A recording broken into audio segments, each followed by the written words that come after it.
Trying to charge a disposable vape in a microwave.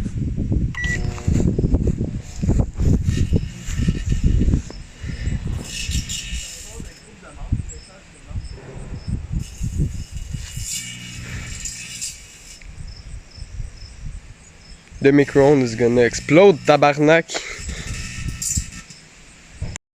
What do you think? Is it still working or not? After all, it's still working. Like, what the fuck, I'm gonna put it back in the microwave.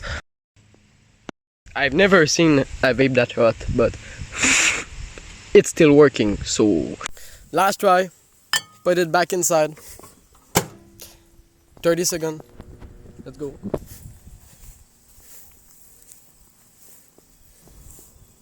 It's not doing anything. Like, it's not charging, but it's not breaking. You can charge it, but it will not break.